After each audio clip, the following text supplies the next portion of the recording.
I had spent 35 years balancing other people's books. I never thought I'd have to fight to keep my own name. That is the sentence I keep coming back to. Not the image of my suitcases sitting on the front porch like abandoned luggage at a bus station. Not the sound of the deadbolt sliding into place behind me. Not even the look on my son's face, or the absence of one. I keep coming back to that sentence because it is the truest thing I know about myself, and it is the thing I had almost forgotten by the time that Tuesday morning arrived. The house was a 2-story colonial on Briarwood Lane, just north of the Domain in Austin, Texas.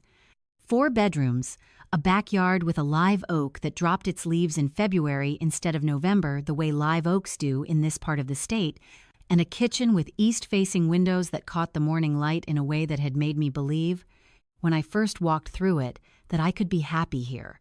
I had contributed 60% of the down payment. I had painted the hallway myself on a Saturday in October. I had planted rosemary along the front walkway because Thomas always said rosemary by the door meant you would never forget where home was. My name was not on the deed. I want to be honest about that from the beginning, because this story does not work if I pretend I was entirely without fault. I made choices. I trusted in ways that a woman with 35 years of reading financial statements should have known better than to trust. But I am getting ahead of myself. That morning, the Tuesday in March, when Danielle opened the front door and I saw my 2 suitcases sitting on the porch like a verdict that morning, did not come from nowhere. It came from 18 months of small decisions and smaller silences, and I need you to understand all of it before you can understand what happened next. Danielle stood in the doorway in a pale gray cardigan, her hair pulled back, her expression, the particular kind of calm that belongs to people who have been planning something for a long time and have finally arrived at the moment they rehearsed. She was 34 years old. She had a way of smiling that started in her eyes and worked its way down, and for the first 8 months I lived in that house, I had believed it was genuine. My son Jason stood behind her. He is 36 years old, my son. He has his father's jaw and my habit of going quiet when something is wrong. He stood in the hallway with his hands at his sides and his eyes somewhere slightly to the left of my face, and he did not say a single word. Not one. I had raised that boy. I had driven him to baseball practice and sat in the back row at his college graduation and held his hand in a hospital corridor the night Thomas died. And on that Tuesday morning in March, he stood behind his wife and looked at a point just past my shoulder like I was a problem he had already decided not to solve. Danielle said something. I heard the words. I did not absorb them the way you absorb words that surprise you, because by then I think some part of me had already understood what was happening. She said it was time. She said they needed space. She said she hoped I would understand that this was best for everyone. She said all of this in the voice she used when she wanted to sound reasonable, which was a voice I had learned to recognize the way you learn to recognize the sound of a weather change before the sky actually shifts. I picked up my suitcases. I do not know exactly why I did it without arguing. 35 years of professional life had taught me that the moment you lose your composure is the moment you lose the room. And something else, something quieter, told me that whatever was actually happening here was larger than this doorway, and that fighting for the doorway would cost me the larger thing. I did not know yet what the larger thing was. I just knew it existed. The door closed. The deadbolt clicked. I walked down the porch steps and stood on the sidewalk in front of a house I had helped pay for, in a neighborhood I had learned street by street, on a morning that smelled like cedar and cut grass, and the particular kind of Austin spring that arrives in March like it has somewhere important to be. My 2 suitcases sat beside me on the concrete.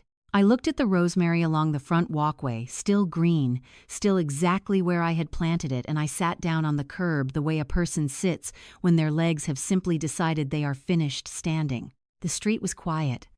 A neighbor's sprinklers ran on the far side of the block. Somewhere down the road, a dog was asking to be let inside.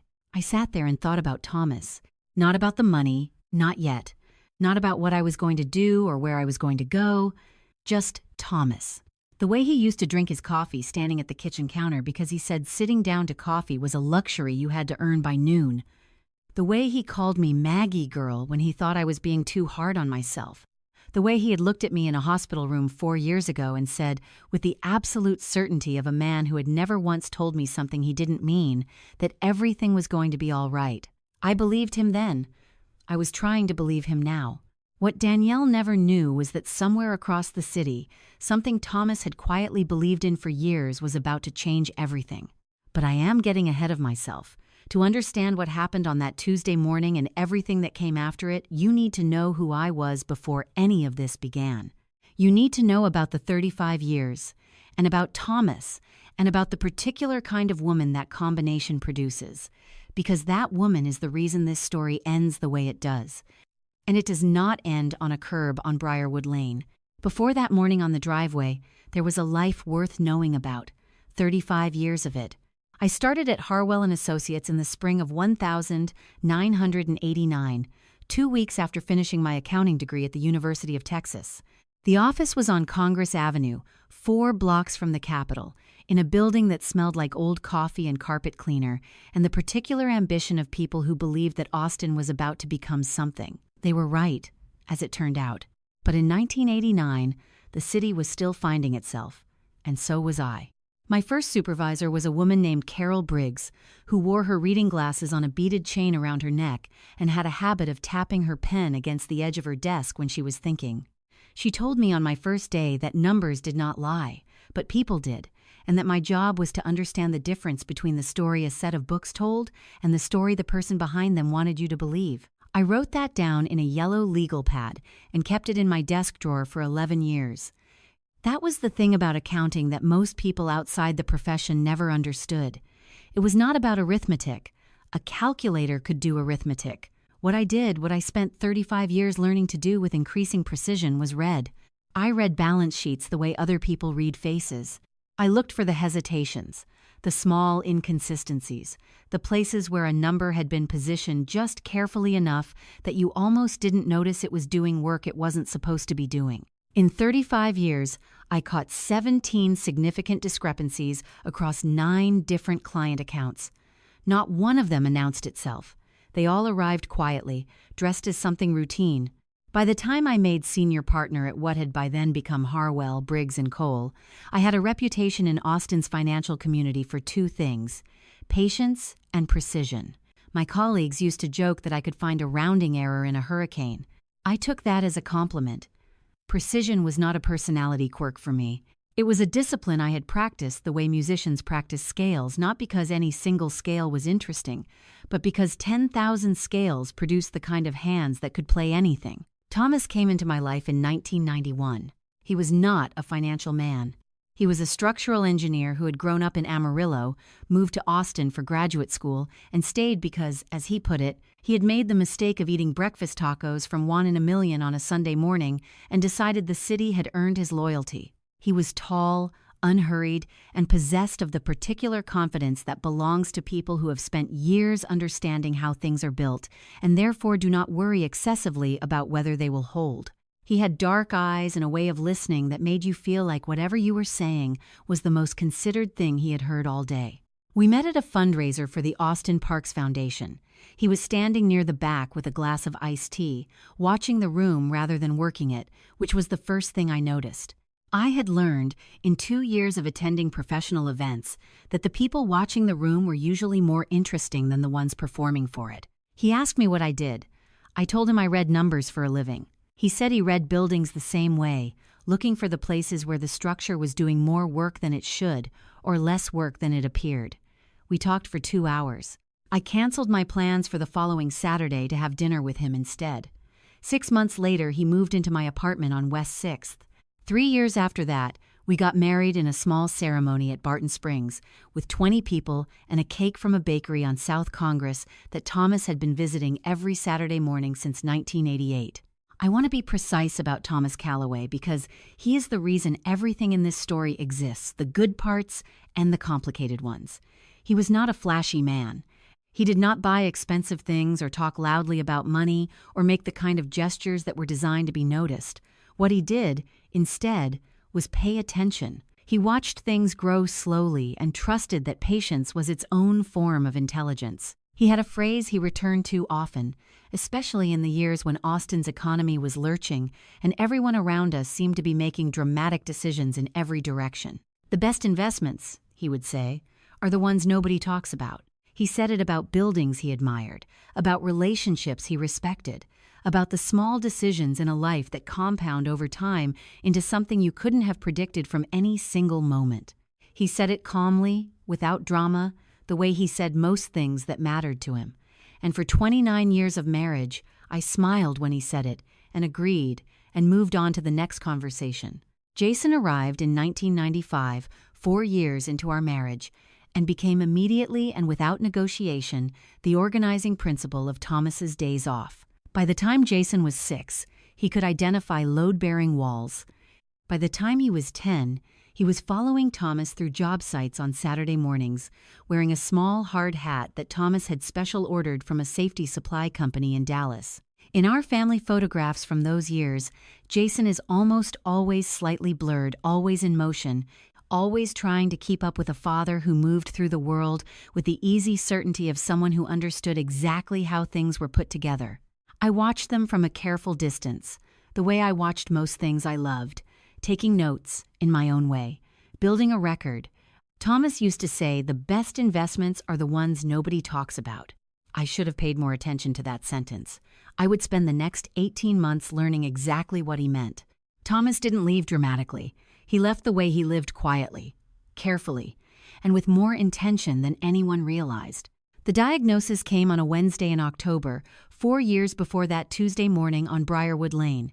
We were sitting in an office at Seton Medical Center on 38th Street, across a desk from an oncologist named Dr.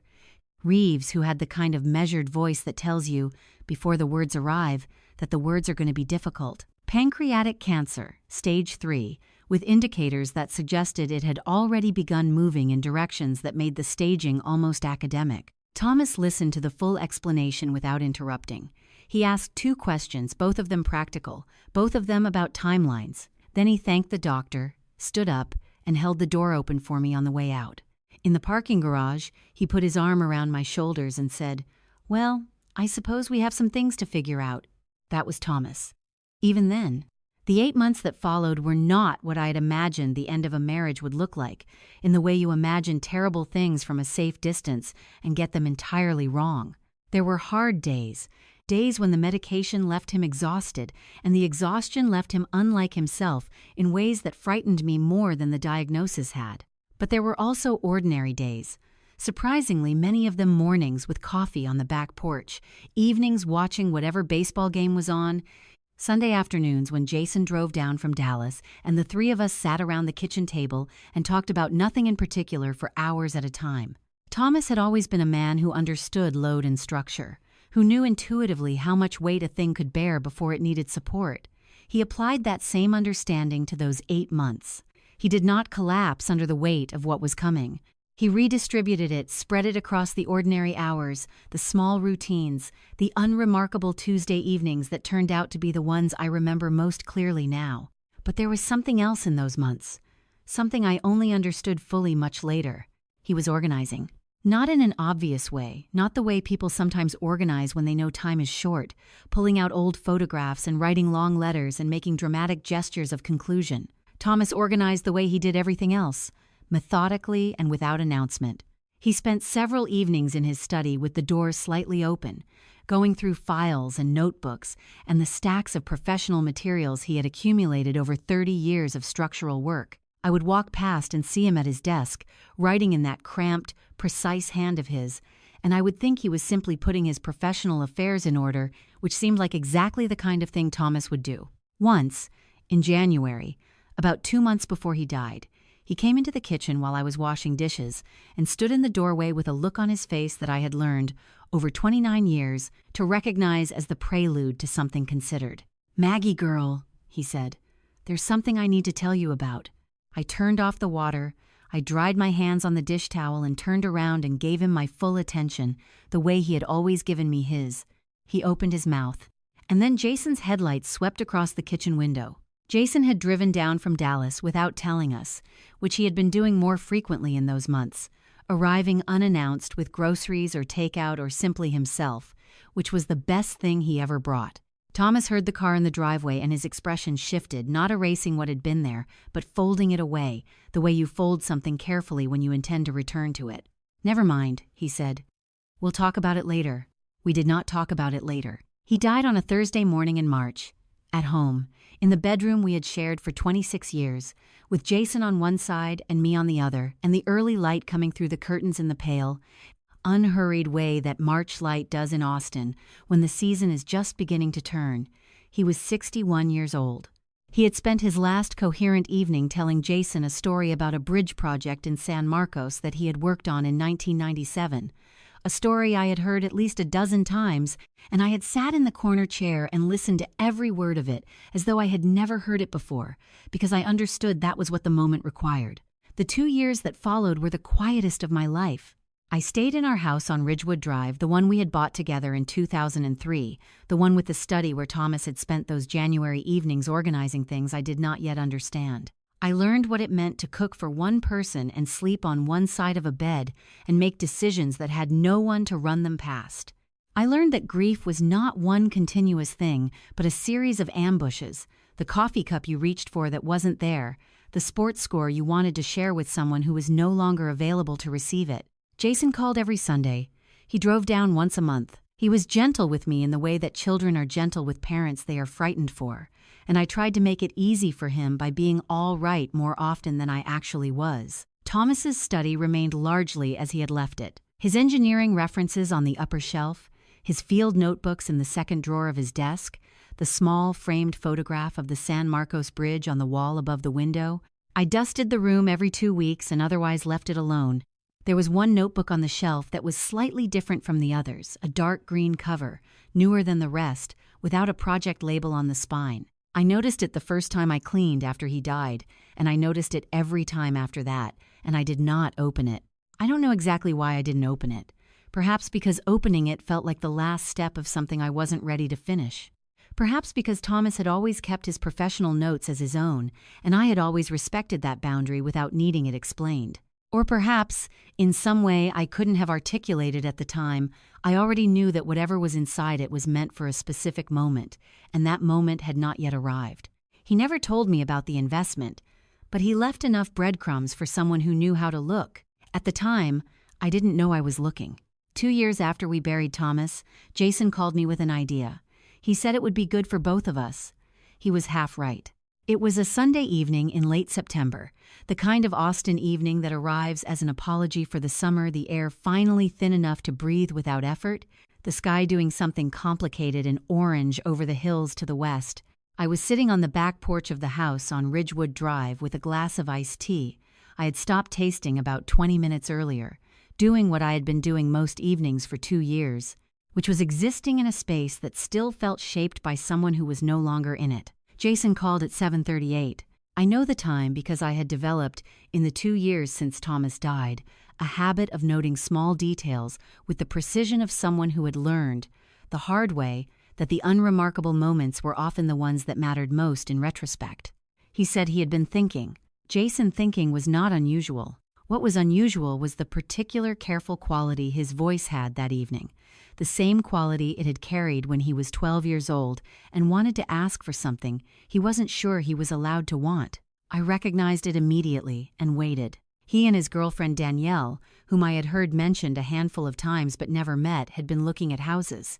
There was a place on the north side, near the Domain, 4 bedrooms, good bones, the kind of neighborhood where the streets were quiet on school nights. The numbers were workable, he said, but the down payment was a stretch. And he had been thinking, and he wanted to be clear that this was just a thought, just something to consider, that it might make sense for us to do this together. You've been alone in that house for 2 years, Mom, he said. It's too big for one person, and I just think it would be better. For everyone. I looked out at the backyard. The fig tree Thomas had planted along the back fence was dropping its last fruit of the season into the grass below, small and splitting, the way figs go when no one picks them in time. 2 years.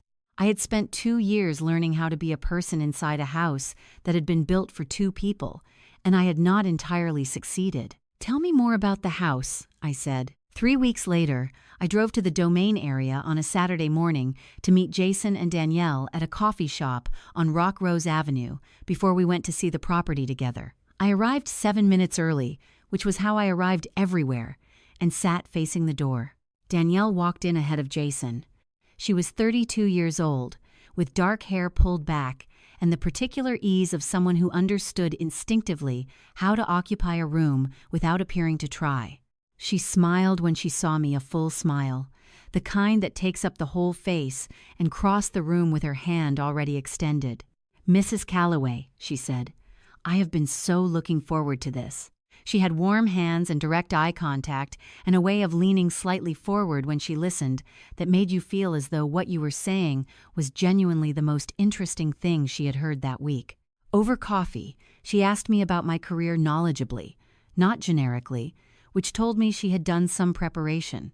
She laughed at the right moments and was quiet at the right moments and seemed, in every observable way, to be exactly what a person hopes to find sitting across the table from their son. We drove to the house on Briarwood Lane at 11 o'clock. It was a 2-story colonial, the kind of Austin house that had been built in the late 90s when the city was expanding north and the developers were still using enough brick to give the structures some weight. The live oak in the front yard was already established, which told me the property had been maintained. The kitchen had east-facing windows. The backyard had room for a garden.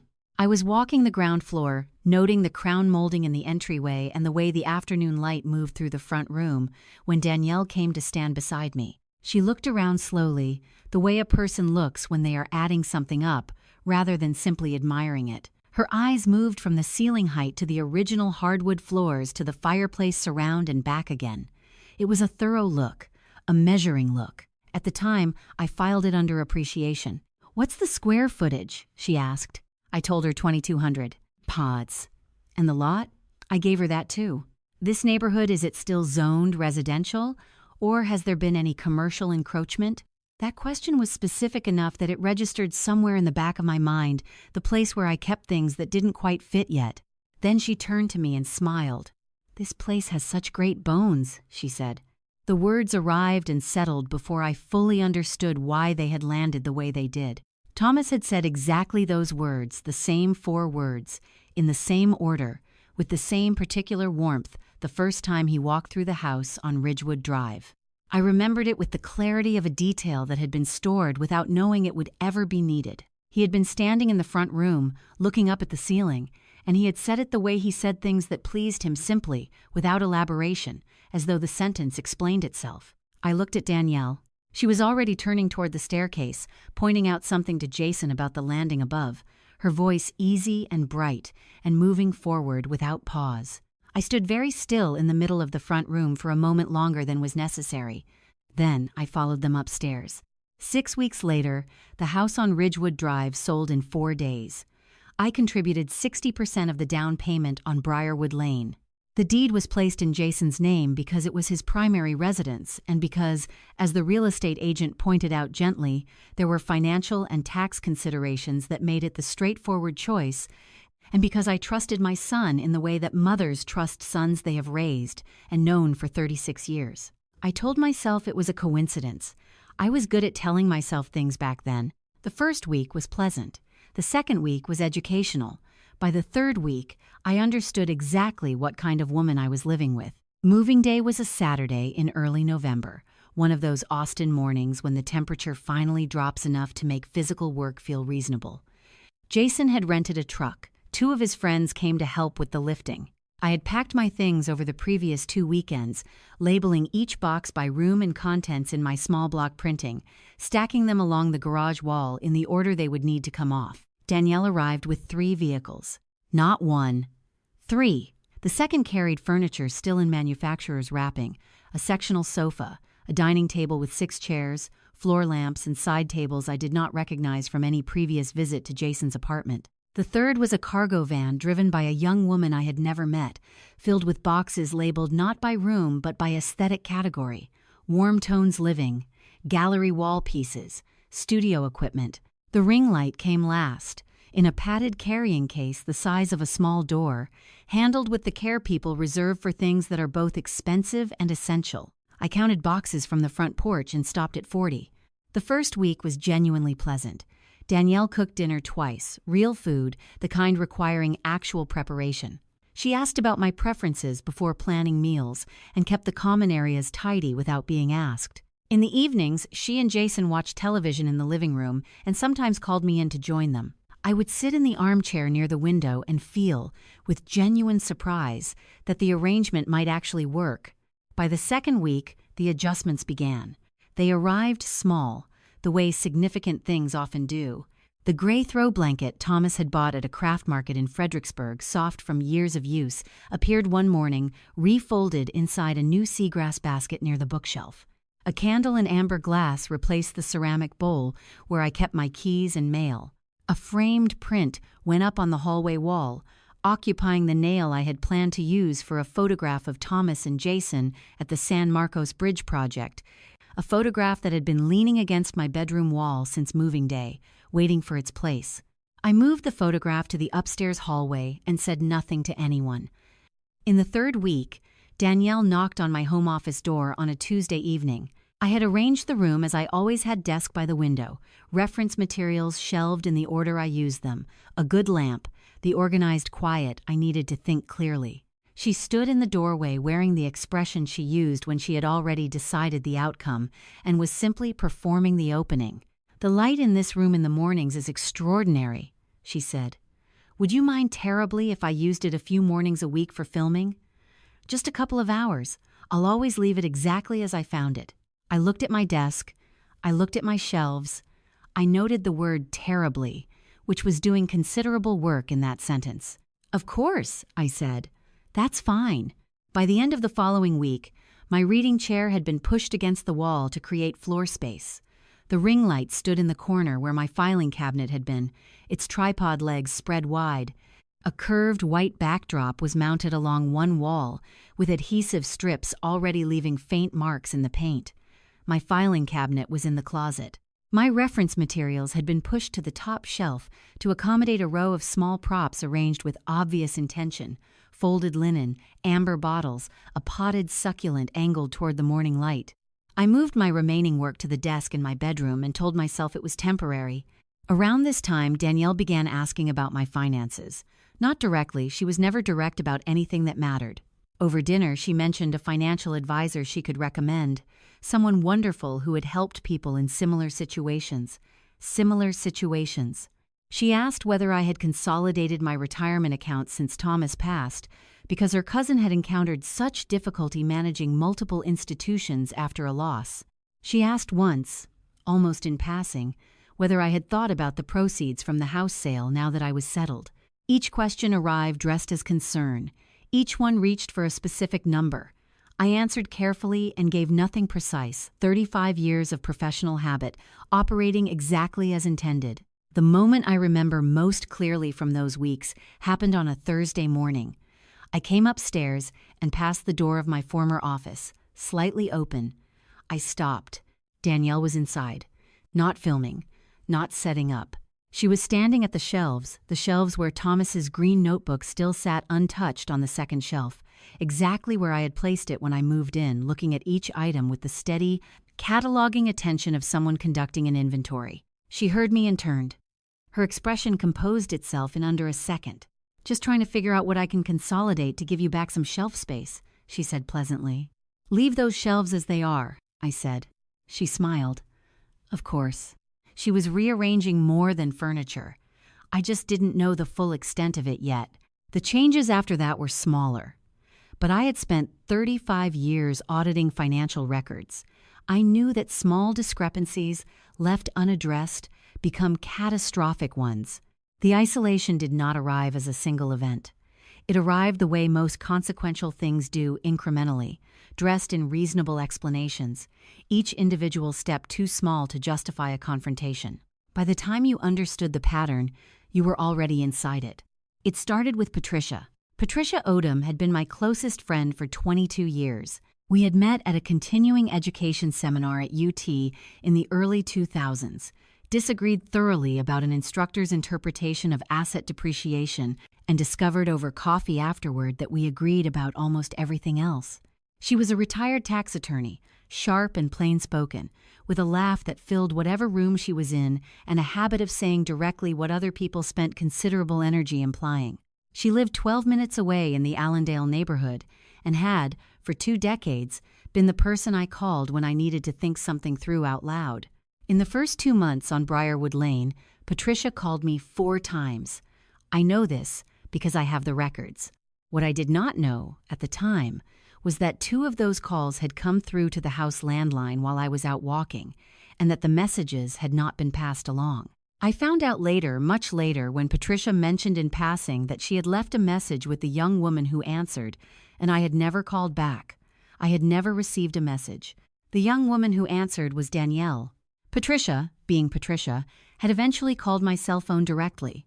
By then, 6 weeks had passed, and she was, as she put it later, starting to wonder if I had moved to another state without mentioning it. The narrative about my memory began in December.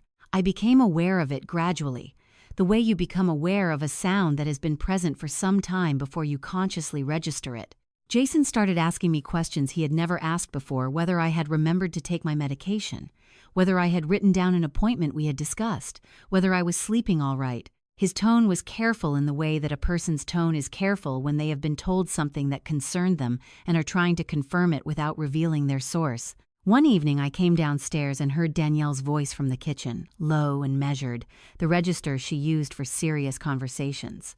I stopped in the hallway. She was telling Jason that she was worried about me, that she had noticed I sometimes repeated myself, that twice last week I had left the stove burner on after cooking, which was a detail I was quite certain was not true, that she was not trying to alarm him, she said, but she thought he should know, because she cared about his mother, and she wanted to make sure I had the support I needed. Jason said something I could not hear clearly.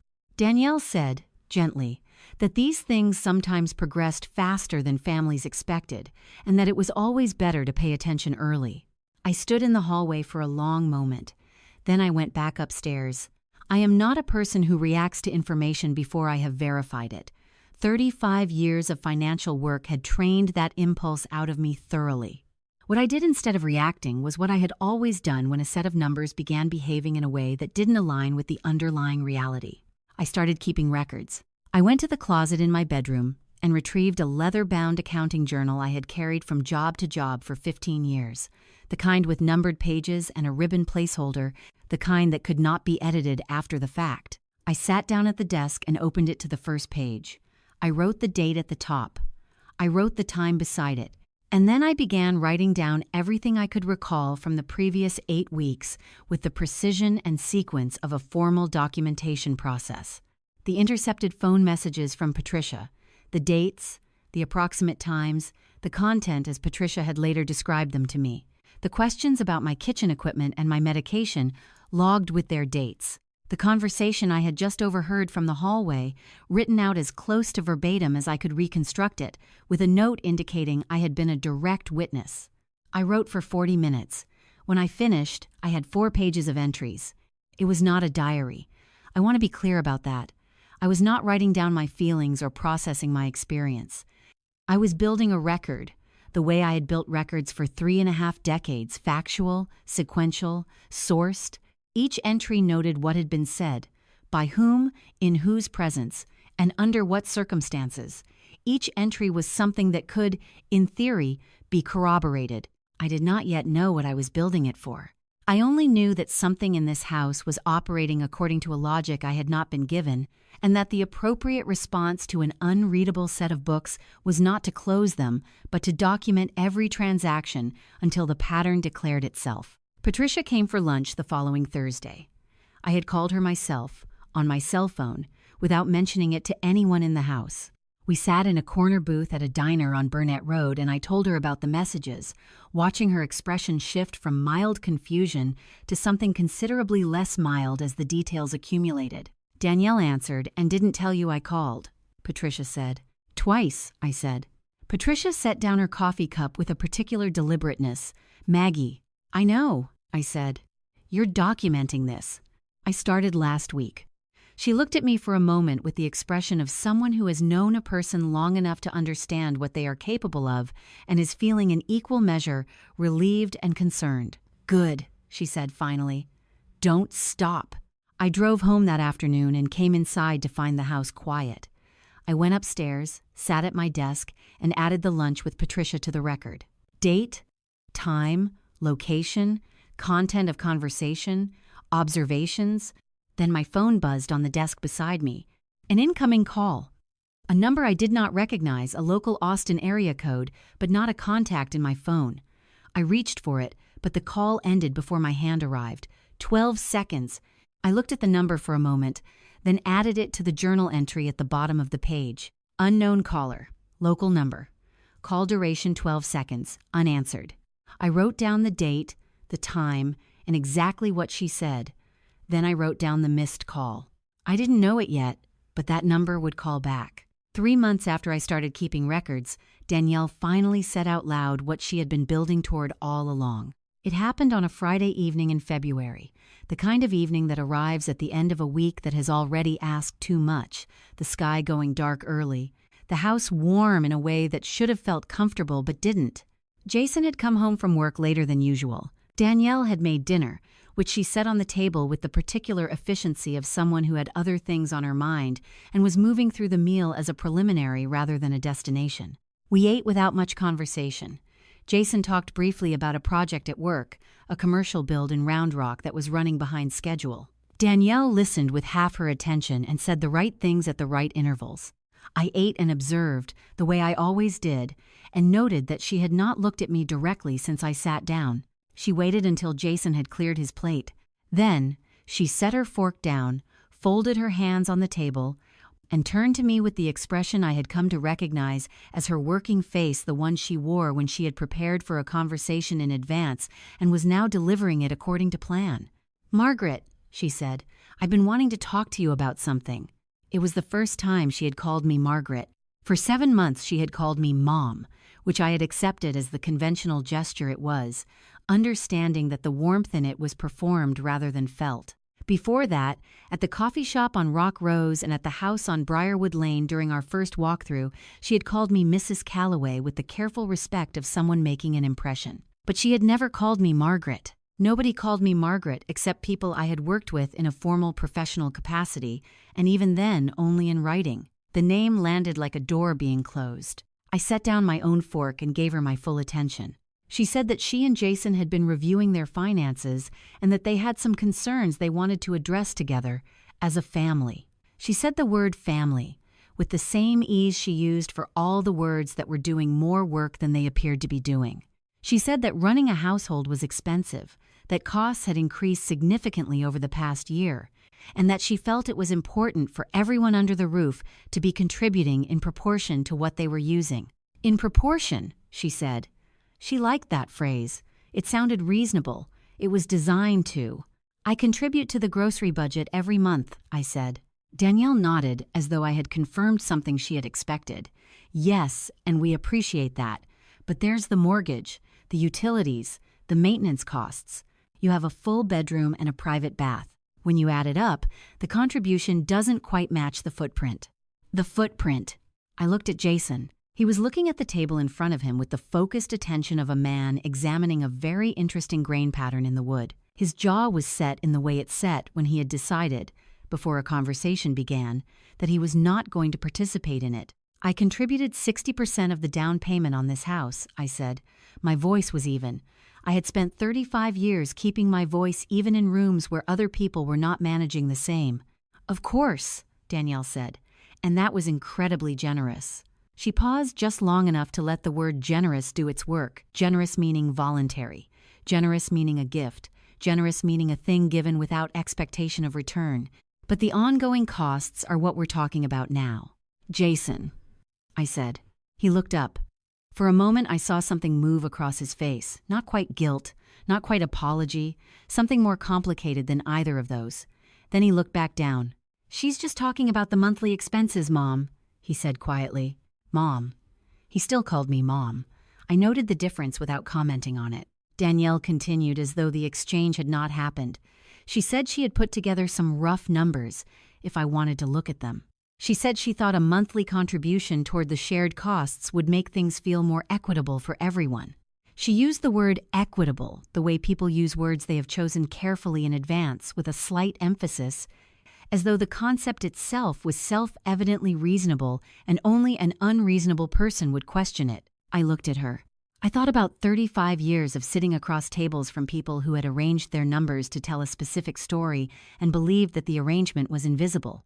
I thought about Carol Briggs and her pen tapping against the desk and the yellow legal pad where I had written down, at 22 years old, that my job was to understand the difference between the story a set of books told and the story the person behind them wanted you to believe. "I'll think about it," I said. It was the answer I gave when I needed more time and did not want to reveal that I was taking it. Danielle accepted it with a small nod, as though she had expected this response and had already planned the next step. After dinner, I helped clear the table. Jason disappeared upstairs almost immediately. Danielle moved around the kitchen with the brisk efficiency of someone who had accomplished what she came to accomplish and was now simply finishing the evening. I went upstairs, sat at the desk in my bedroom, and opened the accounting journal to the next blank page. I wrote the date. I wrote the time. I wrote down every word of the conversation I could reconstruct, including the precise order in which Danielle had introduced each element, because order was information. I wrote down Jason's silence, because silence was also information. I wrote down the word Margaret, underlined it once, and noted in the margin the date she had begun using it and the date she had stopped using Mom. Then I turned off the lamp and lay in the dark. That night I lay awake, 35 years of knowing when something didn't add up. And none of this added up. By morning, they had already made the decision for me.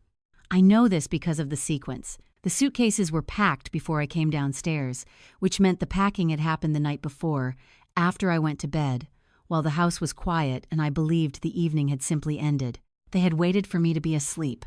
They had moved through my bedroom, through my closet, through my dresser drawers, through the shelf above my desk where I kept the things that didn't belong in drawers, and they had made their selections and folded my life into 2 pieces of luggage with the efficiency of people who had discussed in advance exactly how this would go. I want to say that I understood immediately what I was seeing when I opened my bedroom door that Tuesday morning and found the hallway empty in a way it hadn't been the night before. But the honest answer is that it took me a moment. My mind offered me several explanations before it arrived at the correct one, the way a mind does when the correct explanation is the one it least wants to accept. I came downstairs. Danielle was in the kitchen, standing at the counter with a cup of coffee, dressed for the day in a way that suggested she had been awake for some time. She looked up when she heard me on the stairs. Her expression was the one I had seen at the dining table the night before, composed, settled, the expression of someone who had moved through whatever difficult feelings the situation might have required and had arrived on the far side of them some time before dawn. "Good morning, Margaret," she said. She set her cup down and walked to the front door and opened it. The 2 suitcases sat on the porch in the early morning light, side by side, handles up, positioned with a neatness that was somehow worse than disorder would have been. My brown leather carry-on, the one I had bought at a luggage shop on South Congress 12 years ago and had taken on every trip since. My larger navy case with the broken wheel I had been meaning to replace for 2 years. Both of them packed and latched and waiting outside my own front door like luggage at a checkout. "We think it's time, Margaret," Danielle said. The words were quiet. Not cruel in their delivery, she was too careful for cruelty, which was something I had understood about her for several months now. Cruelty draws attention to itself. What she was doing was simply stating a conclusion that had already been reached, in the tone of someone reading a result rather than delivering a verdict. I looked past her into the hallway. Jason was standing at the bottom of the staircase, still in the clothes he slept in, his arms crossed over his chest in the posture of a man who has positioned himself as a witness rather than a participant. He was looking at a point somewhere between the floor and the middle distance, not at me, not at Danielle, at the neutral space that belongs to people who have decided that not choosing is itself a choice. "Jason," I said. He shifted his weight. He did not look up. I turned back to Danielle. "You went through my room," I said. "We needed to make sure you had everything you needed," she said. "We were trying to be helpful. Trying to be helpful." I filed that sentence in the same place I had been filing sentences for 3 months precisely, with a date and a context and an awareness of exactly what work it was doing. I walked to the porch and stood beside my suitcases. The morning was already warm the way Austin mornings are warm in March, a softness in the air that would be gone by 10 o'clock when the heat reasserted itself. The live oak in the front yard was putting out its new growth, the pale green of early spring, small leaves still translucent against the light. I had watched that tree from the kitchen window every morning for 18 months. It looked exactly the same as it always had. I picked up both suitcase handles. I want to be honest about why I did not argue, because I have been asked that question more than once since that morning, and the honest answer is not a simple one. Part of it was professional discipline, the knowledge, accumulated over decades, that the moment you lose your composure in a confrontation is the moment you lose the information you need from it. Danielle composed, Danielle polite, Danielle delivering a prepared script was giving me something. Danielle rattled would give me nothing. But part of it was something else, something quieter. The accounting journal upstairs held 92 days of entries. I did not yet understand the full shape of what I had been building, but I understood that it was not finished, and that finishing it required more than I currently had. Walking out that door was not surrender. It was relocation. I carried my suitcases down the porch steps. Behind me, I heard Danielle say something to Jason in a low voice. I did not turn around. I walked to the end of the front path and turned onto the sidewalk and kept moving until I reached the corner of Briarwood Lane and the wider street beyond it. And then I sat down on the curb because my legs had made a decision my mind hadn't quite authorized yet. The street was quiet. A sprinkler system ran somewhere down the block. A neighbor's car backed out of a driveway 2 houses away and moved off without the driver noticing me, which was the particular invisibility of a woman sitting on a curb with 2 suitcases in a neighborhood where people were already moving toward their ordinary days. I looked back at the house one time. The front door was closed. The porch was empty. The rosemary I had planted along the front walk was still there, green and unhurried, doing what rosemary does. I looked away and did not look back again. My phone was in my jacket pocket. I had put it there automatically when I came downstairs, the habit of a person who had spent a career being reachable. It buzzed against my side with the particular vibration of an incoming call. I pulled it out. The number on the screen was the same local Austin number that had called 12 seconds and then gone silent 3 weeks ago. The same number I had written into my journal that evening and circled once, without knowing why. I almost didn't answer. I was 64 years old, sitting on a curb with everything I owned in 2 suitcases. What could a stranger possibly have to say that mattered? I answered anyway. His name was Victor Hale. He had been trying to reach me for 4 months, and Danielle had made sure every single attempt failed. I did not know any of that when I answered. I knew only that the voice on the other end was male, measured, and carrying the careful quality of someone who had rehearsed this opening more than once. He introduced himself without preamble, Victor Hale, former business partner of my husband, Thomas Calloway, calling about a matter he described as significant.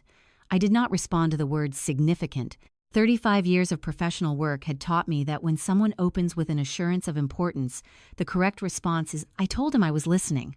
He began to speak, and I sat on the curb on Briarwood Lane with my 2 suitcases beside me and let the Tuesday morning continue around me while my husband's life opened in a direction I had never been shown. Victor had met Thomas in the spring of 2015 at a structural engineering conference in San Antonio. Thomas had presented a paper on load distribution in mixed-use urban developments, the kind of technical problem he found genuinely absorbing, the kind he described at dinner with the particular animation he reserved for things worth thinking about carefully. Victor, who had spent 15 years founding and growing technology companies, attended the session on instinct and left with Thomas's card and the beginning of a conversation that would continue across occasional dinners and phone calls for the next 6 years. They were not close in the way of men who share personal confidences. What they had was more specific, a mutual respect between people who approached structural problems from entirely different directions and found the distance between those perspectives genuinely productive. When Victor began building a new company in early 2016, Thomas was among the first people he called. The company was called TerraVault. Its product was structural monitoring technology sensor systems designed to be embedded in buildings, bridges, and large-scale infrastructure, collecting continuous real-time data on load-bearing, stress distribution, and material fatigue. It was precisely the kind of innovation a structural engineer with Thomas's background would recognize immediately, not as abstraction but as something directly applicable to the work he had spent his career doing. Thomas agreed to invest, and the arrangement was handled quietly, through a private agreement structured outside the usual channels. Thomas had been explicit about one condition: the investment was not to be disclosed to colleagues, clients, or family members who might worry about the risk profile. I heard that and felt no need to comment. It required no explanation. It was the most Thomas thing I had ever been told about Thomas. The company grew steadily through 3 funding rounds and secured a significant federal infrastructure contract in 2021. Thomas had lived to see the second round close, but not the third. By the time he died, his stake had increased considerably from the original figure. And by the explicit terms of his will prepared during those final months, during the January evenings I had watched him through the slightly open study door, writing carefully in that cramped, precise hand of his that stake had been transferred into a holding structure, naming his wife as the sole beneficiary. His wife, me, Mrs. Calloway, Victor said. TerraVault is preparing for its initial public offering within the next 6 weeks. At the current pre-offering valuation, your interest in the company is worth approximately $47 million. I heard the number and processed it the way I had always processed figures, with significant implications attached, not with immediate emotion, but with the particular stillness that precedes careful examination. I asked why I was only hearing this now. He had been attempting to reach me since November, Victor said. 4 calls to the landline at the Briarwood Lane address, 2 letters sent by certified mail, both of which had been signed for at the address, and neither of which had received any response. 1 email to a professional directory listing that appeared to have become inactive, and 2 calls in the past 3 weeks to the number I had just answered, obtained through an alumni directory from my former employer. I turned the word November over in my mind and considered carefully what it meant. The landline that Danielle answered when I was out walking, the mail that arrived through the front door slot each morning and sat on the entryway table until someone sorted it, the certified letters that required a signature from whoever opened the door. I asked what he could tell me about Danielle and TerraVault. There was a brief pause, not the pause of someone surprised, but of someone who had decided before the call to answer this question honestly when it came. 3 months ago, a routine security process his company ran on individuals who had attempted unauthorized access to internal systems returned a name. Danielle Reeves, her name before she married Jason, had submitted an employment application to TerraVault approximately 2 years before she met my son. The role was in business development. The application had been reviewed and declined. Her name remained in the company's records. 8 months ago, someone using an email address associated with her had made 3 separate attempts to access the investor portal using incorrect credentials. Each attempt had been logged automatically. Victor had connected her name to Jason's wife only recently, which was when his efforts to reach me had become urgent. She had known about TerraVault before she knew Jason existed. She had applied for a position there, been turned away, and kept watching the company from the outside. She had eventually found a different way in. The coffee I had bought at the corner shop before sitting down on the curb was still in my left hand, in exactly the position it had occupied when Victor's number appeared on my screen. I had held it through the entire length of the call without drinking. I looked at it now, the paper cup, the plastic lid, the small cardboard sleeve printed with a logo I had stopped seeing, and understood that I had not taken a single sip since before I answered. It had gone completely cold. Danielle hadn't fallen in love with my son. She had fallen in love with what she thought he would one day inherit. Victor Hale was not the kind of man who alarmed easily. He had built companies from nothing and watched them become something. But when he laid out the full timeline of what Danielle had done, even he spoke carefully. His office was on the 14th floor of a glass building on Congress Avenue, 4 blocks from the Capitol, with a view of downtown Austin that made the city look more orderly than it actually was. I had taken a rideshare from a coffee shop on South Lamar where I had spent 2 hours after Victor's call, sitting with my suitcases beside a corner table, drinking something hot and thinking through the shape of what I had just been told. Patricia had offered to come immediately when I called her. I told her I needed 2 hours first. She said she would be at Victor's office when I arrived, and she was standing in the lobby with the particular expression she wore when she had already assessed a situation and was waiting for me to catch up. Victor met us at the elevator, shook our hands with the directness of someone who understood that the circumstances did not call for pleasantries, and led us into a conference room with a long table and a folder sitting precisely in the center of it.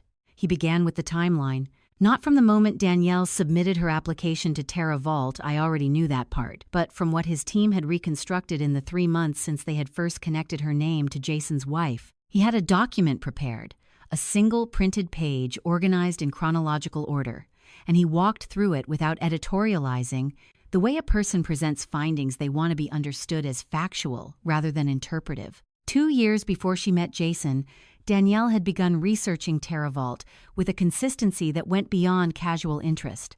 She had attended 2 industry conferences where Victor's team had presented. She had followed the company's public filings with the regularity of someone tracking an investment.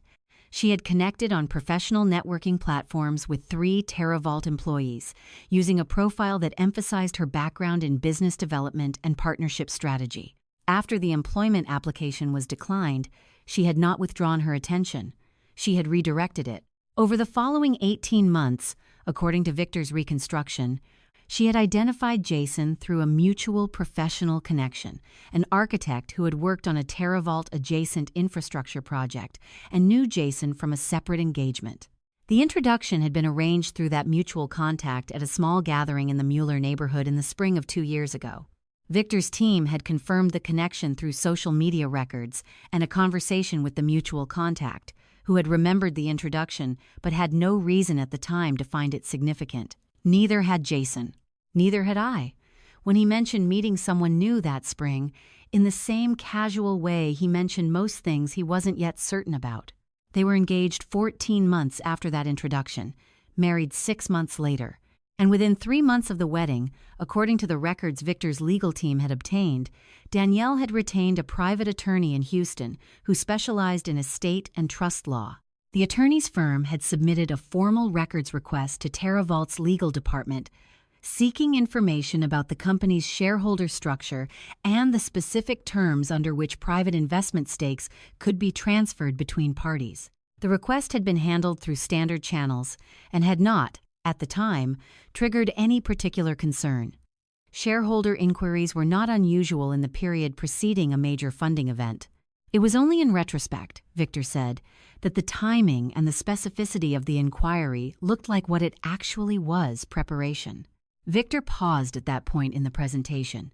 He looked across the table at me with the expression of a man who was about to move from context to evidence and understood the difference between the two. He reached into the folder in the center of the table and removed a single document, placing it on the table in front of me, with the careful deliberateness of someone who had thought about this moment in advance and had decided that it required no additional words. I looked at it. It was a share transfer authorization form, the kind used to initiate the formal transfer of an ownership stake from one party to another. The form had been completed in full. Every field was filled in. The transferring party was listed as Margaret Ann Calloway.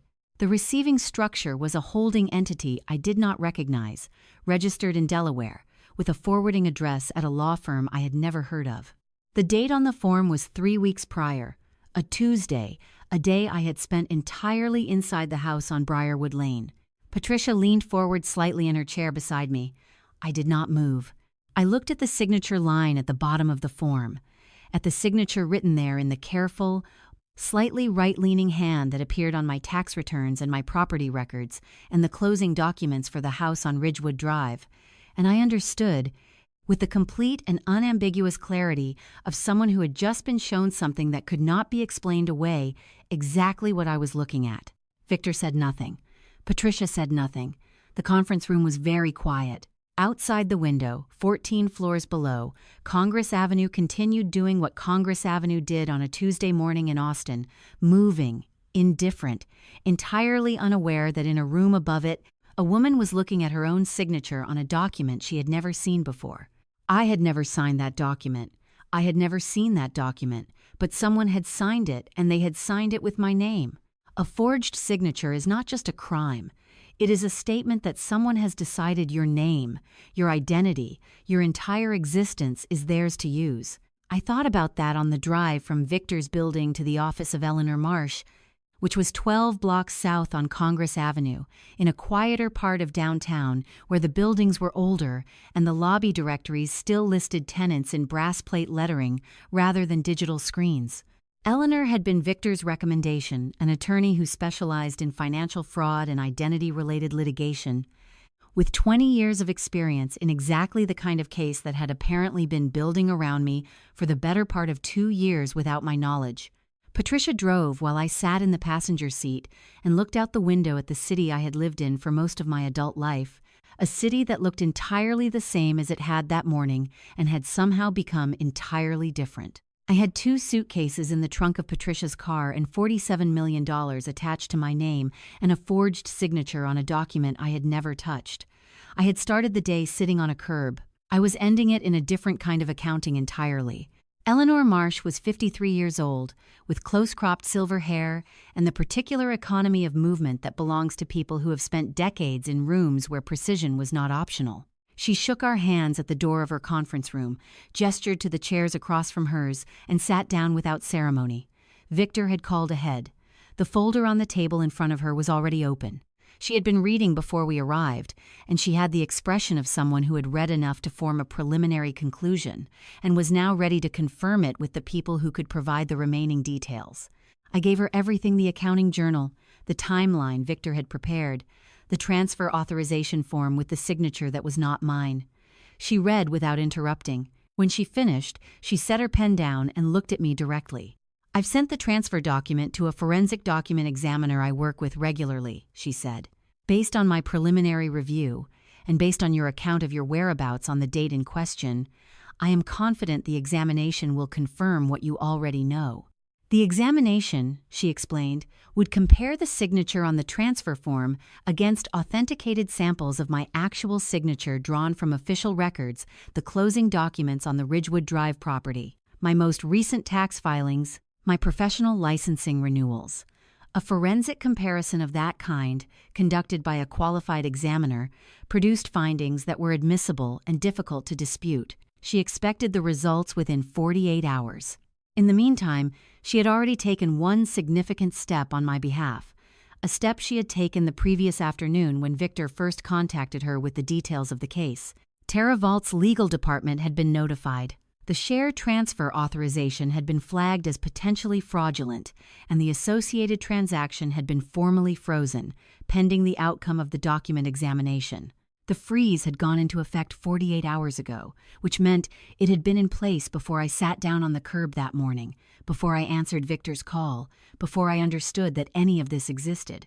The mechanism that was supposed to deliver my husband's investment into someone else's hands had been stopped before I knew it was moving. Danielle did not know the transaction had been frozen.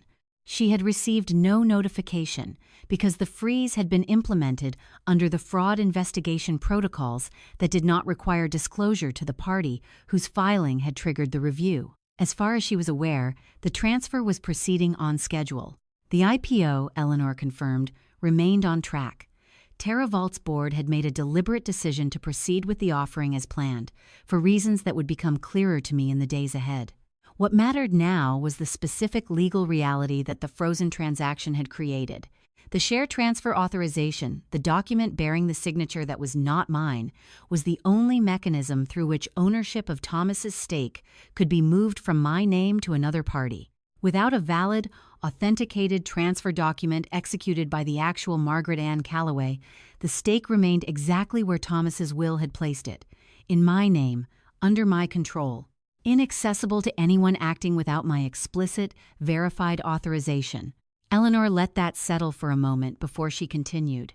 She walked me through the remaining legal exposure with the methodical clarity of someone who understood that a client in my position needed facts arranged in order rather than delivered all at once. The forged signature constituted identity fraud under Texas statute, she said, and potentially wire fraud under federal law depending on how the transfer had been initiated and transmitted. The shareholder inquiry Danielle's Houston attorney had filed 3 months after the wedding had been conducted, using information that could only have been obtained through deliberate misrepresentation of her relationship to the system parity account holder.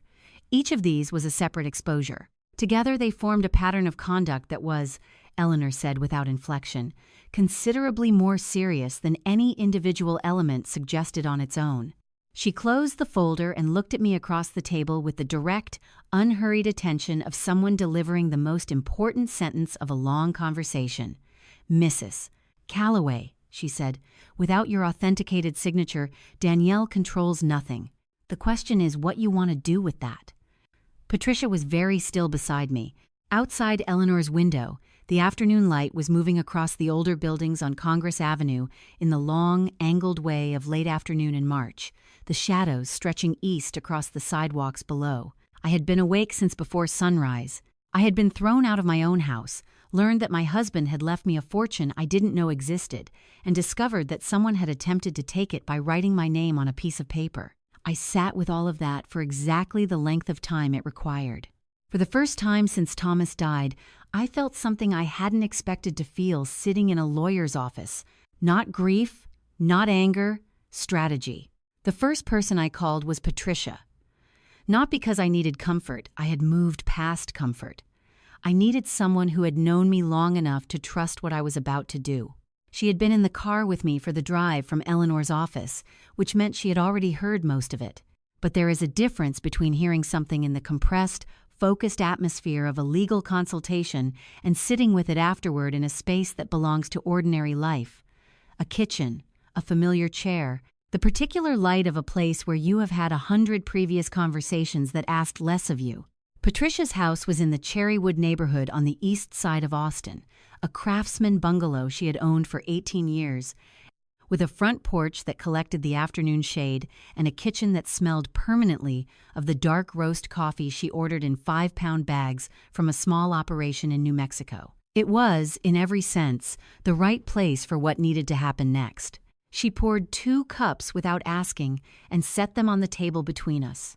And I began from the beginning, not the beginning of that day, but the real beginning, the one that started with a Saturday morning in November and 3 moving vehicles, and a woman who knew precisely what she was looking for before she ever walked through the door. Patricia listened the way she always listened, completely, without interruption, her hands wrapped around her coffee cup and her eyes steady on my face. I told her about the blocked messages, which she already knew about from our lunch on Burnett Road. I told her about the narrative Danielle had been building with Jason, the forgetfulness, the confusion, the gentle suggestion that I might need more support than they could provide. I told her about the money conversation at the dining table, about the word Margaret delivered with the precision of a closing argument. I told her about the accounting journal and the 92 days of entries, and I told her about that morning, the suitcases on the porch, the composed expression, the door closing with the finality of something that had been planned rather than decided in the heat of a moment. By the time I finished, Patricia's coffee cup was empty and she had not moved from her chair. She was quiet for approximately 4 seconds. Then she said, with the controlled evenness of a woman who had spent 30 years in courtrooms and understood exactly what she was doing with her voice, "I want to be very clear that what I am feeling right now is not something I am going to act on impulsively." She paused. "But I want you to know that I am feeling it." That was Patricia's version of fury, precise, contained, and more communicative for its containment than any louder expression would have been. She set her cup down and looked at me with an expression I recognized from the handful of times over 22 years when a situation had genuinely surprised her. "I need to tell you something," she said. "I should have told you sooner, and I didn't, and I want you to know that I understand what that cost." She had suspected Danielle within the first 3 months, she said. Not with the specificity that evidence produces, but with the instinct that a trained legal mind develops after decades of watching people arrange facts to serve conclusions they have already reached. The questions Danielle asked at social gatherings about property values, about estate structures, about how assets move between generations had the particular quality of research conducted in the presence of its subject.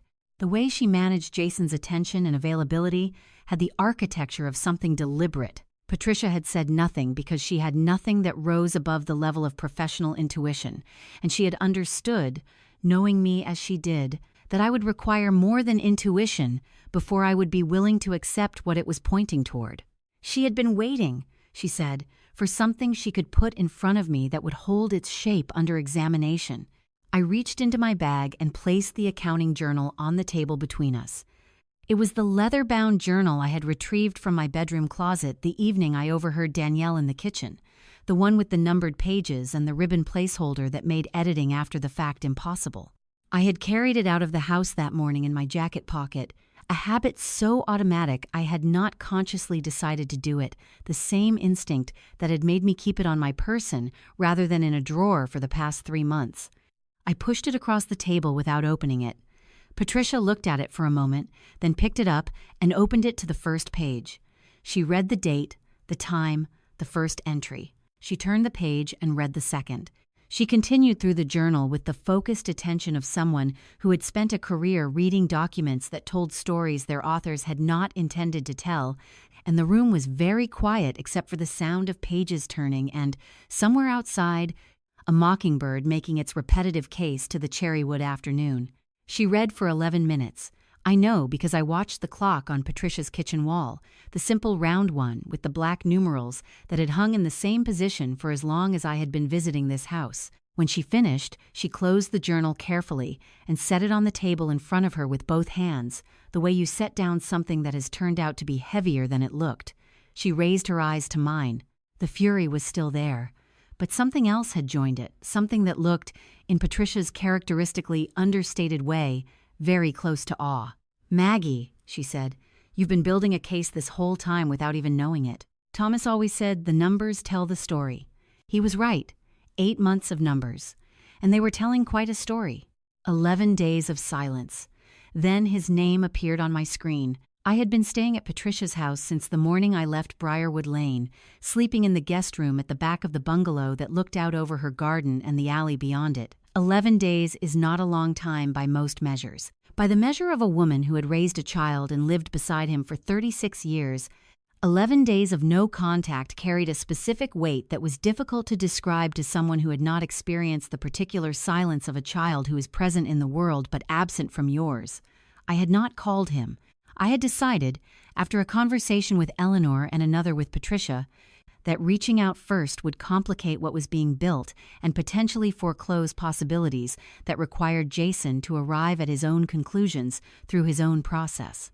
That was the professional reasoning. The personal reasoning was simpler. I was not ready. I did not yet know what I would say to my son, and I had learned, over 64 years of living, that the things you say before you know what you mean tend to cost more than the silence they replace. His name appeared on my screen on a Wednesday afternoon, 11 days after I walked off the end of the front path on Briarwood Lane and did not look back. I looked at the phone for 2 full rings. Then I answered. His voice was different from the last time I had heard it, different from the morning he had stood at the bottom of the staircase with his arms crossed and his eyes aimed at the neutral middle distance. That voice had been closed, sealed at every possible point of entry. This voice was open in the way of something that had been under pressure for a long time and had finally found a small release. He said my name, just my name, and in the way he said it, I heard 11 days of whatever had been happening inside him since that Tuesday morning. He asked if I was all right. I told him I was staying somewhere comfortable and that I was well. He asked if we could meet. "Not at the house," he said quickly, before I could respond. "Somewhere else. Just the 2 of us." We met the following afternoon at Zilker Park, on the stretch of path that runs along Barton Creek near the pedestrian bridge. It was a Thursday in late March, warm enough that the park was occupied dog walkers, joggers, a group of students from one of the nearby schools arranged on the grass with notebooks. Jason was already there when I arrived, sitting on a bench that faced the water, in jeans and a jacket, without the particular composed presentation he wore to anything that felt like an occasion. He looked like a man who had not been sleeping well. He stood when he saw me, and for a moment we simply looked at each other across the few feet of path between us, and I thought about how much of a person's history you can read in their face when you have known it long enough. We sat down. He asked about the guest room, about Patricia, about whether I needed anything. The questions were genuine but preliminary, the way a person clears the surface of a table before placing something on it that requires space. I waited. After a few minutes, he looked out at the water and said, in the same careful voice he had used on the phone, that he had been doing some thinking. I said that sounded reasonable given the circumstances. He almost smiled. Then he looked back at me, and the almost smile was gone, and what replaced it was the expression I had been watching form on his face since he was a small boy, standing in front of something he did not fully understand but knew was Important. He asked me if I had ever heard of a company called TerraVault. The question arrived with a weight that told me it had cost him something to ask it. I kept my expression exactly as it was, the particular neutral attentiveness I had practiced for 35 years across tables, where showing a reaction too early meant losing information you needed. I told him the name sounded familiar. He nodded slowly, as though that answer had confirmed something rather than surprised him. He said he had found some documents on Danielle's laptop 3 weeks ago, in a folder she had not mentioned to him. He had not been looking for anything he had been searching for, a shared document they used for household expenses, and had clicked into the wrong directory. The documents were correspondence with an attorney in Houston. The subject line of several emails referenced a company called TerraVault and a transfer of shareholder interest. He had not understood what he was reading at first. Then he had started researching the company, and the more he read, the less any of it made sense in the context of his own life. He looked at me directly. "Mom, did Dad invest in something? Something big?" The question landed between us on the bench, with Barton Creek moving quietly in front of us, and the March afternoon doing its ordinary, unhurried things all around. I looked at my son, 36 years old, Thomas's jaw, my habit of pressing his thumb against the side of his index finger when he was working something out, and I understood that he had arrived here on his own, without being directed, following a thread that his own conscience had refused to let go of since the morning he stood at the bottom of the stairs and looked at the floor instead of at me. I could have told him everything right then. Instead, I said, "Jason, how much do you trust me?" He didn't hesitate. "More than anyone." "Good," I said. "Then trust me a little longer." Victor called again 2 days before the IPO. His voice carried something I recognized from 35 years of reading balance sheets, the particular calm of someone who knows exactly how the numbers are going to land. I was sitting on Patricia's back porch when the call came. In the wooden chair she kept near the garden beds, with a cup of coffee and the late afternoon light coming through the live oak at the back of the yard. 13 days had passed since the morning on Briarwood Lane. In those 13 days, I had met with Eleanor twice, reviewed the forensic document examiner's preliminary findings, which had confirmed what we already knew in the precise, technical language that made confirmation useful rather than merely satisfying, and had begun the process of understanding what it meant to be the legal owner of a significant stake in a company that was 4 days from going public. I had also, in the quieter hours, begun thinking about what came next, not the legal next, which Eleanor was managing with the organized efficiency of someone who found complex problems clarifying rather than overwhelming, but the personal next, the question of what you do with the truth once you have assembled it completely. Victor asked if I had a few minutes. I told him I had as many as he needed. He said he wanted to explain something about the IPO timeline that he had not been in a position to share fully when we first met in his office, something that required the forensic examination to be complete before he could discuss it with full transparency. The examination was complete. He was ready to explain. The board of TerraVault had made a decision 3 weeks ago, he said, when the company's internal security team first flagged the fraudulent transfer attempt and brought it to the attention of senior leadership. The decision had been made at the board level, in consultation with the company's legal counsel, and it had been made deliberately and unanimously. They had chosen not to report the fraud to law enforcement immediately. They had chosen not to notify the party responsible for the fraudulent filing. They had chosen, instead, to wait. The reasoning was specific, and once Victor explained it, entirely consistent with the way people who built serious companies thought about serious problems. A premature disclosure would have accomplished several things, none of them useful. It would have alerted Danielle that the fraud had been discovered, giving her time to consult her own legal counsel and construct a response. It would have introduced uncertainty into the IPO timeline at precisely the moment when investors required confidence rather than complication. And it would have removed the one element of the situation that the board considered most valuable, the fact that the person with the legitimate authority to authenticate the transfer, the person whose signature actually meant something, was still in play. They needed Maggie Calloway, not as a victim to be protected, but as the only party whose participation could make the offering complete. Without an authenticated transfer document executed by the actual shareholder of record, the $47 million stake remained exactly where Thomas's will had placed it. Danielle could sign nothing that would hold. She could authorize nothing. She controlled, as Eleanor had said, nothing. But the IPO required the stake to be properly resolved before the offering could close. Investors purchasing shares needed clarity on the full capitalization structure. A disputed or frozen ownership position created the kind of uncertainty that complicated a public offering in ways that were expensive and time-consuming to unwind. The board had therefore made a second decision alongside the first. They had scheduled the formal authentication of the legitimate transfer, meaning the document that Maggie would actually sign, transferring Thomas's stake into her own name and formally establishing her as the shareholder of record for the evening of the IPO. The same evening, the same venue. Because they had understood, with the clarity that comes from having watched Danielle's preparations for the past several weeks, that she would be there, that she had planned to be there, that she had spent months preparing for a public moment of arrival, and that the most complete resolution of the situation was one that occurred in exactly the place she had chosen for her own celebration. "The event is tomorrow evening," Victor said. "Meridian Tower, 22nd floor, beginning at 7 o'clock. Approximately 200 guests, investors, industry contacts, press. Danielle has organized the evening herself. She is expecting to finalize the transfer documents at the event, in front of the people she most wanted to impress." He paused. "She has no idea the transaction was frozen 3 weeks ago. She has no idea the forged document was identified. She has been proceeding on the assumption that everything is moving according to her plan."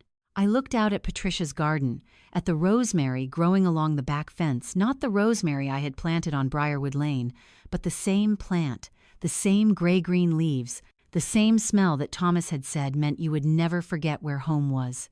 Victor asked if I would be willing to attend. I thought about Thomas in his study in January, writing carefully in the green notebook he had not told me about, leaving breadcrumbs for someone who knew how to look. I thought about 35 years of knowing when something didn't add up and waiting, with the patience that precision requires, for the moment when the full picture declared itself. Eleanor had prepared the authentication document. It was a single page. It required one signature. Mine. I reached across the porch table and picked up the pen I had set down when my phone rang. I picked up the pen, and for the first time in months, I signed my name. I woke at 5 in the morning on the day of the IPO. Not from nerves, from habit. 35 years of early mornings had made 5 a.m. feel like the most honest hour of the day. The guest room at Patricia's house faced east, and the first light came through the curtains in the thin, uncommitted way of early spring mornings that have not yet decided what kind of day they intend to be. I lay still for a few minutes, the way I had learned to lie still in the years after Thomas died, not trying to return to sleep, not yet engaging with the day, simply occupying the space between one thing and the next with something close to deliberate calm. Today was not a day that would benefit from rushing. Today was a day that had been building for 8 months, across 92 journal entries and 4 months of blocked phone calls and a forged signature on a document that had been frozen before I knew it existed. Today required the same quality of attention I had brought to every significant moment in a 35-year career. Not urgency, not excitement, but the steady, grounded focus of someone who has done the preparation and trusts the work. I got up, made coffee in Patricia's kitchen, and went to the closet in the guest room. The navy blazer was hanging at the far left, where I had placed it when I packed my 2 suitcases on the night before the morning everything changed. I had not worn it in 4 years. It was Italian wool, a deep navy that photographed as almost black, cut in the particular way of professional clothing purchased not for fashion but for the specific purpose of communicating, without a word being spoken, that the person wearing it had earned the right to be in the room. I had bought it the week before I was formally appointed Chief Financial Officer at Harwell, Briggs & Cole on a Saturday afternoon at a shop on South Congress, because I had understood at 32 years old that certain moments required a certain kind of presence, and that presence was something you could prepare for. I took it off the hanger and held it for a moment. The fabric still had its weight. I put it on. It fit exactly as it always had. I arrived at Victor's building on Congress Avenue at 7:58. Eleanor was already in the conference room when Victor's assistant showed me in, with a legal pad and 2 folders and the composed, settled expression of someone who had been awake since 5 as well and had used the hours productively. Victor arrived 2 minutes later with coffee for the table and the particular energy of a man who had built enough things to know the difference between the anxiety that preceded failure and the focus that preceded completion. We spent the next 90 minutes going through the evening in sequence, the venue layout, the timing of each element, the precise moment at which Eleanor would need to be in position, the documentation that needed to be in hand before anything else could proceed. It was, in its structure, not unlike the operational reviews I had run for 35 years before rooms of people who needed to know that every variable had been accounted for. I asked 3 questions. Each one received a complete answer. By 9:30, there was nothing left to review. Patricia arrived at 10 o'clock with a cardboard carrier holding 4 cups of coffee from the shop on South Lamar that she had been going to since before either of us could remember exactly when she had started. She set the carrier on the conference table, distributed the cups without ceremony, and sat down in the chair beside mine. She did not ask how I was feeling. She did not offer a speech about what the day meant or what I deserved or how proud Thomas would have been. She simply sat there, her coffee in both hands, her presence doing the thing that her presence had always done, making the room feel like a place where things could be handled. I had known Patricia for 22 years. I had not always understood how much that meant until I needed it to mean something. The afternoon moved in the way of afternoons that carry weight, not slowly exactly, but with a deliberateness, each hour distinct and accounted for. Eleanor left at noon to prepare the final documentation. Victor spent the early afternoon in calls with the TerraVault board and the investment banks managing the offering. Patricia and I drove to the South Congress shop for lunch, sat at the corner table by the window, and talked about things that had nothing to do with that evening: her garden, a book she had been reading, the particular stubbornness of the fig tree she had been trying to grow along her back fence for 3 years. It was, by design, an ordinary afternoon. I had learned, across a long career, that the hours before something important were best spent in the company of ordinary things. It kept the mind clear.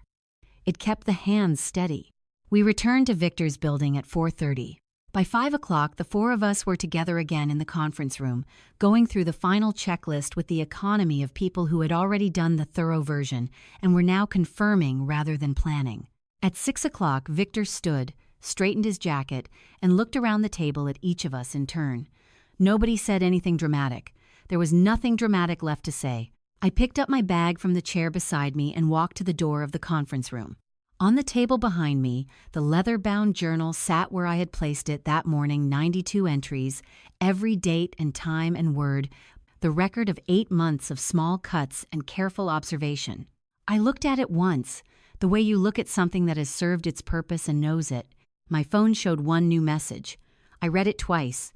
Then I put the phone in my bag and walked out the door. Danielle had spent 6 months planning that evening. The venue, the lighting, the guest list, the exact moment she would step onto the stage and receive what she believed was hers. She had thought of everything, except me. Meridian Tower sat on 2nd Street in downtown Austin, a glass and steel building that caught the last of the evening light in the way of structures designed to be noticed. The 22nd floor had been reserved entirely for the event, a long rectangular space with floor-to-ceiling windows on the north and west sides that offered the kind of Austin skyline view that communicated, before a single word was spoken, that the person who had chosen this room expected to be taken seriously. The dress code on the invitation had specified white and silver, and the 200 guests had complied with the thoroughness of people who understood that compliance was part of the message. Champagne moved through the crowd on trays. The lighting was warm and precisely angled. A small elevated stage at the far end of the room held a podium, flanked by 2 display screens running a slow loop of product imagery and the words TerraVault Public Offering in clean silver lettering. I arrived 40 minutes before the program was scheduled to begin and found a position near the back corner, close enough to the room's main sightline to matter, far enough from the stage that no one moving toward it would think to look for me there. Victor was positioned along the left wall. Eleanor stood near the service entrance on the right. We did not acknowledge each other. There was nothing left to coordinate. She arrived at 7 o'clock exactly. Danielle came through the main entrance in a dress the color of a traffic signal fitted, off-shoulder, the kind of entrance that does not happen accidentally. She moved through the room with the ease of someone who had rehearsed this specific version of herself for a very long time and had finally arrived at the performance. She greeted sponsors by name. She laughed at exactly the right moments. She touched arms and held eye contact and made each person she approached feel, for the 30 seconds of her attention, like the most important person in the room. I watched her work the crowd from my corner and recognized, with the clarity of someone who had been watching her for 18 months, the full scale of what she was. She was not careless. She was not impulsive. She was, in her particular way, extraordinarily capable. It was a shame, I thought, that she had directed all of it toward this. She took the stage at 7:25. The room settled into the particular quiet that belongs to audiences that have been well prepared and are ready to be confirmed in what they already believe. She stood at the podium with the composed authority of someone who owned the space, and she spoke about years of work, about vision and persistence, and the specific difficulty of building something from nothing when the path forward was not clearly marked. She was compelling. The audience leaned toward her the way audiences lean toward speakers who have found the frequency that carries.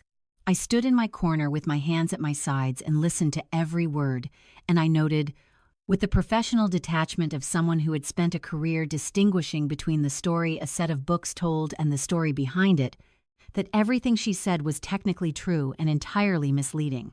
At 7:42, an assistant appeared at the edge of the stage with a leather portfolio. The transfer documents, the moment Danielle had been building toward since before she had ever met my son, since before she had walked into a coffee shop on Rock Rose Avenue with her warm handshake and her direct eye contact and her 4 questions about a house she had already decided she wanted access to. She reached for the portfolio with the ease of someone receiving something that was always going to be theirs. I looked at Victor. He was already moving. Eleanor fell into step beside him from the right side of the room, her own folder in hand, her pace unhurried and exact. I stepped away from the back wall and walked toward the stage. The room did not stop. The champagne kept moving. The conversations continued.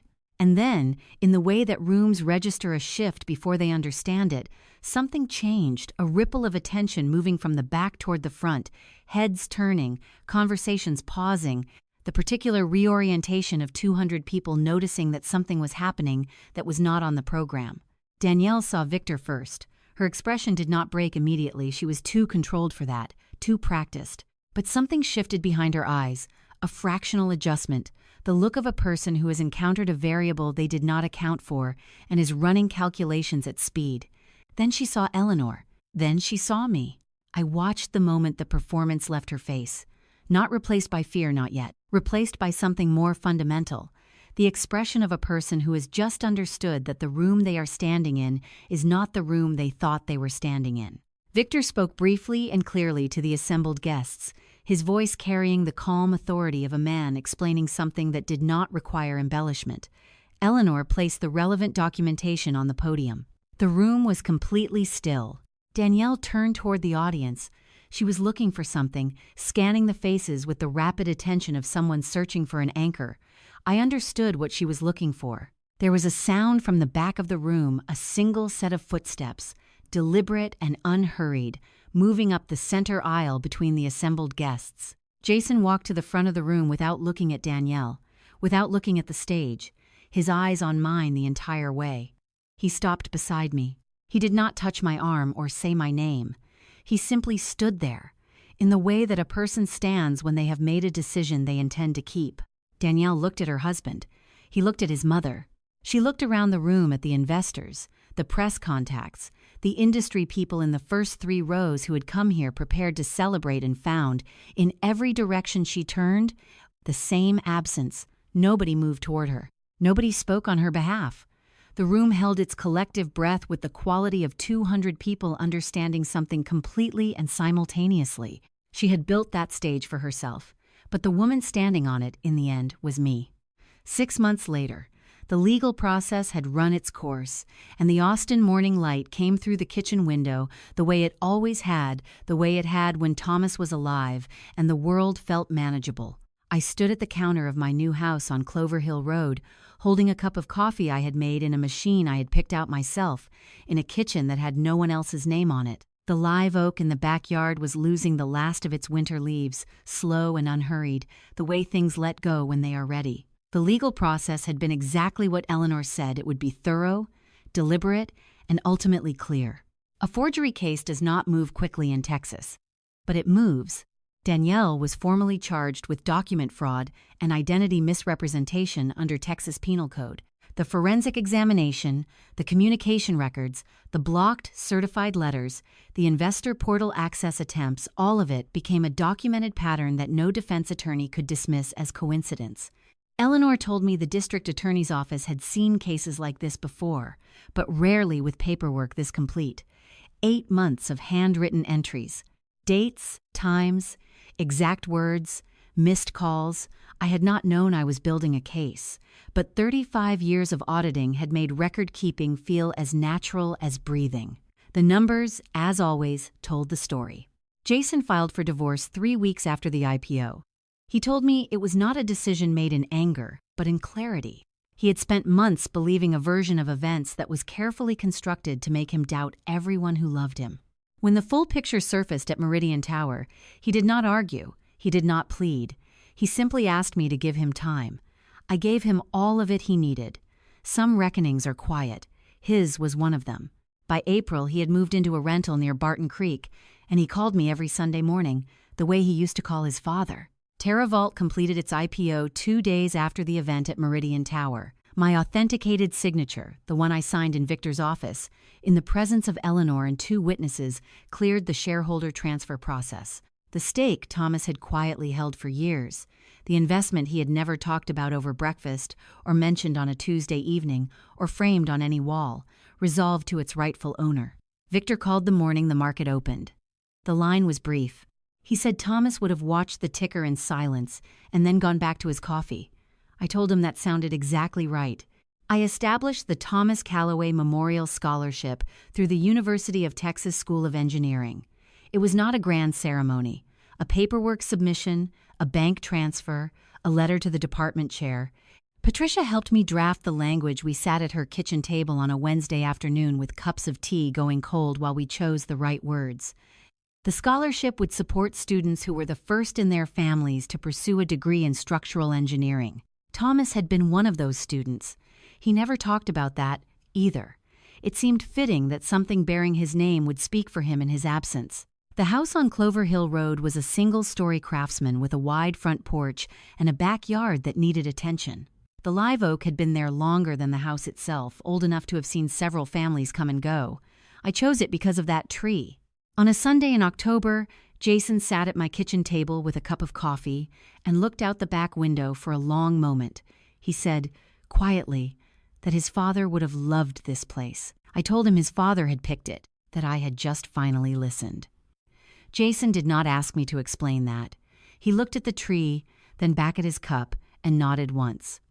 Some things do not need to be said aloud to be understood completely. There are people who will tell you that patience is passive, that waiting is the same as giving up.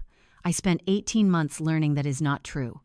Patience, done right, is a form of precision. It is knowing which numbers matter and which are noise. It is keeping a leather-bound journal when everyone around you believes you are confused.